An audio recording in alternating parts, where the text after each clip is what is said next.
Oke, assalamualaikum warahmatullahi wabarakatuh. Waalaikumsalam warahmatullahi wabarakatuh. Gue sama lu tuh gak cocok ya kalau border kayak gini tuh. Kan santai aja ya. Oke. Jangan formal loh sama gua. Sedikit kenalan dulu Pak.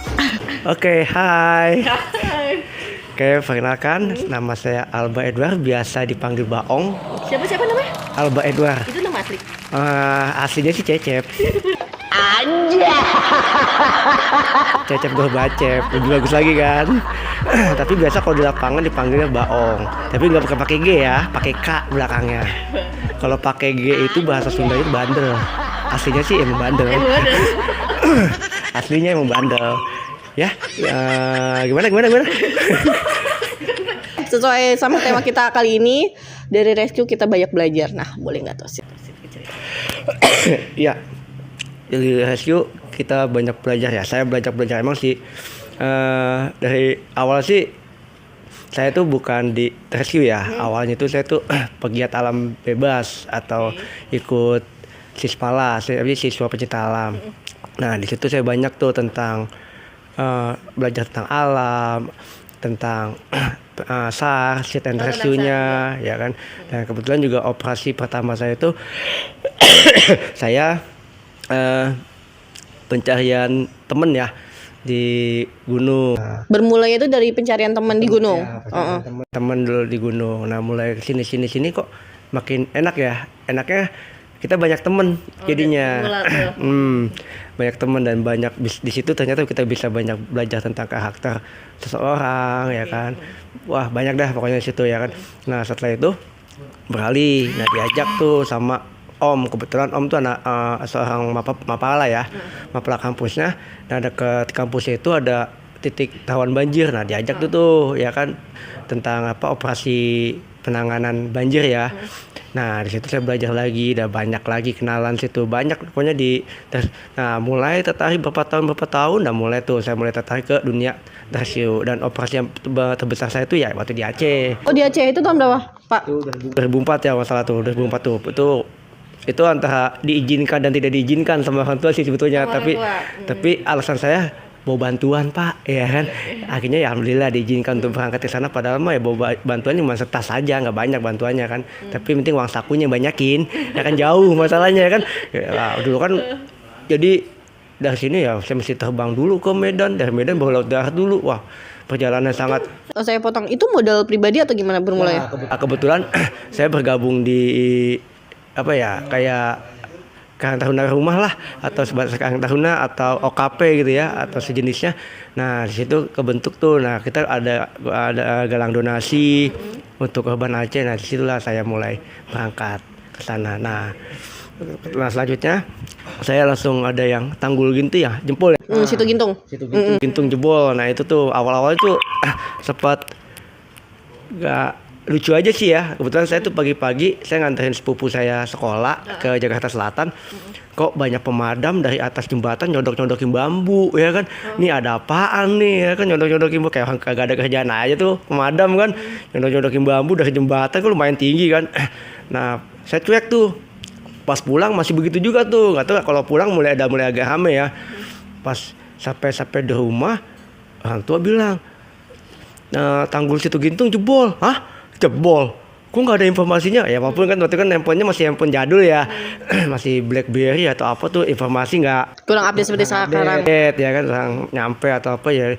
Akhirnya ditelepon sama temen, nanya, emang kebetulan rumahnya dulu ditinggal di kampung hutan, dekat sama Gintung. Tanya kan temen dari Sispala, bang betul Situ Gintung jebol lah. Gue aja belum tahu Situ Gintung jebol apa kagak. Rumah dekat sama Ya di kampung hutan kan. Kampung hutan kan nggak terlalu jauh lah. Gue juga nggak tahu informasinya. Iya, tapi gue belum cek nih ke sana. Coba bang dicek lah, kok nyuruh gue, ya kan. Gue juga yaudah nanti sama-sama, ya kan. Ya udah tuh akhirnya sama-sama kita ngecek ke sana. Ya ternyata iya betul Situ Gintung jebol. Nah, kita pengen bantu tim rescue tapi masih kendala sama alat kan. Jadi teman cuman asesmen doang. Kalau bahasa dulu mah survei ya, cek lokasi. Ya udah ternyata dicek betul. Akhirnya ada angkatan balik ke Secret untuk ngambil perlengkapan. Nah, di situ tuh udah mulai tuh. Nah, asli sih banyak sih ya, kita banyak kenal sama orang, jadi banyak dah Jadi di rescue itu bukan sekedar kita hanya untuk menolongi, tapi kita banyak belajar juga, belajar tentang karakter, belajar tentang kemanusiaan, sampai ke hati kita juga bisa belajar. Di situ kita juga bisa memilih kan, ya kan kita bisa tersentuh hati kita untuk menolong ya kan.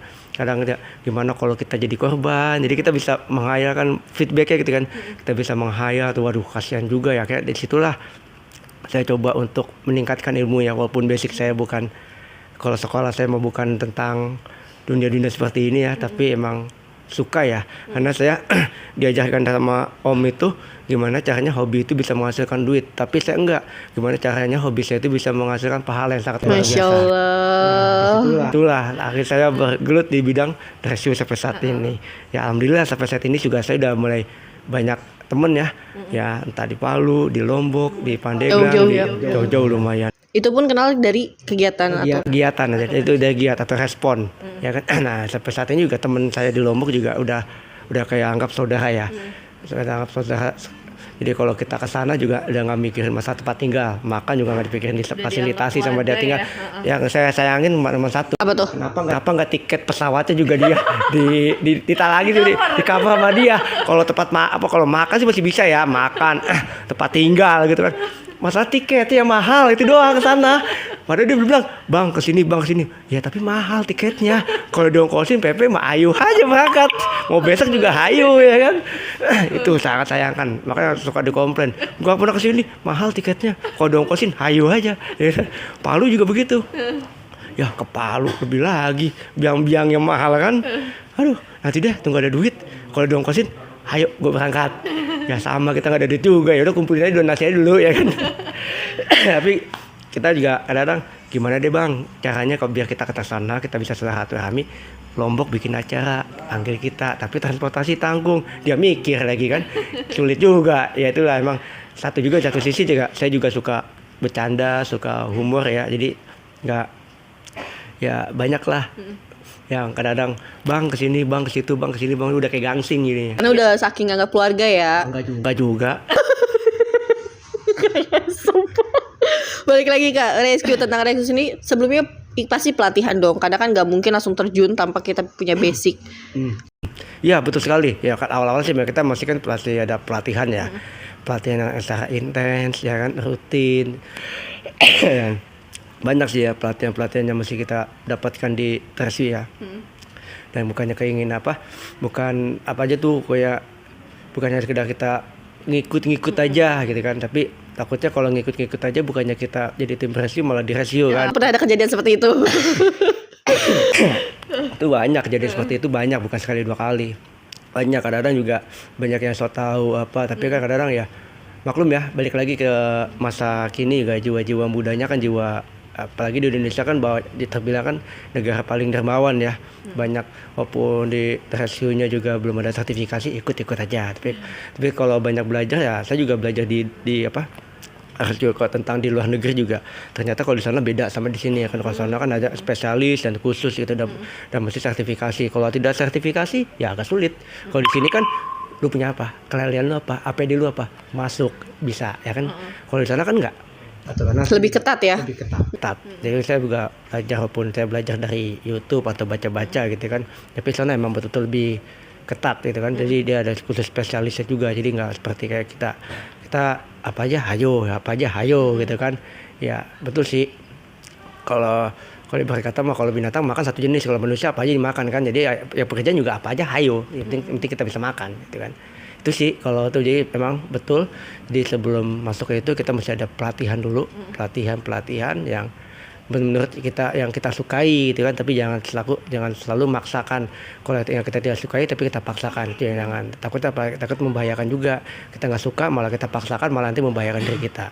Ya kalau kita sukai, ilmunya cepat kita ambil, kita cepat memahami, dan kita cepat untuk bisa melakukan kegiatan dengan ilmu yang kita punya, yang kita miliki. Jangan kita penuh dengan paksaan, lu mesti jangan, kasihan. Takutnya panitia itu penuh dengan beban, tadinya kita menolong malah jadi ditolong.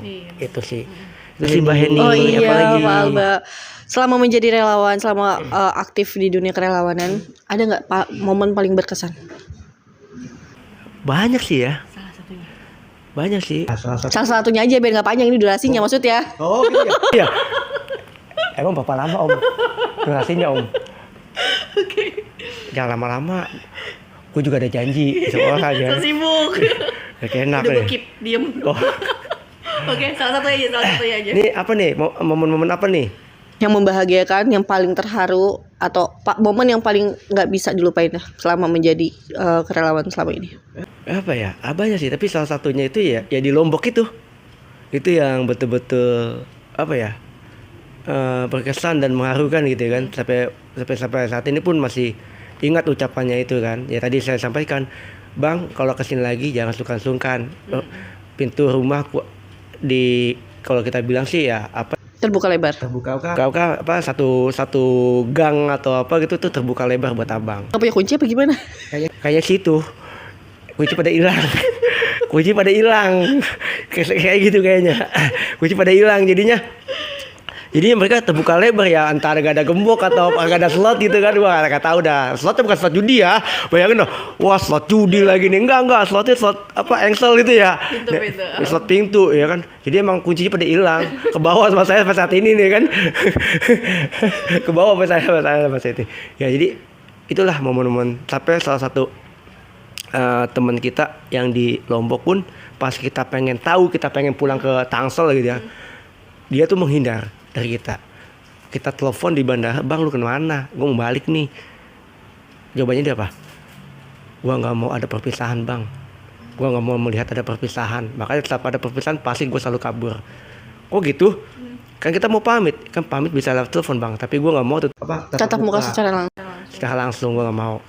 Ya banyak sih ya keluarga sana yang sudah dekat sama kita akhirnya ya sempat sedih atau apa, tapi ya endingnya ya itu kita terbuka dengan lebar pintu ke sana. Mau kemana aja sini kita anterin, kita jemput, kita mau kemana aja Bang, tinggal nunjuk doang. Itu cuma satu doang yang saya nyeselin, tiket pesawat. Udah gitu minta PP lagi ya. Allah. Tuh kalau tiket pesawat aku tangan deh Bang, tapi kalau abang mau kesini mungkin ayo dah kita temenin. Abang mau apa, bawa oleh-oleh apa kita temenin. Tapi cuma satu, kita nggak ngejamin tiket pesawat. Itu yang bikin saya sedih Bang. Sedih apa kita nggak bisa silaturahmi ya kan, karena faktor tiket. Ya kalau kemana-mana sih kita bisa ya, tapi silaturahmi nggak bisa kita faktor tiket. Duh sampai kebayang sampai ini paksa emang satu jawabannya, tiket beliinnya Bang, nggak mau. Itu sih Mbak Heni ya kan. Mau disampaikan nggak untuk relawan semua mungkin?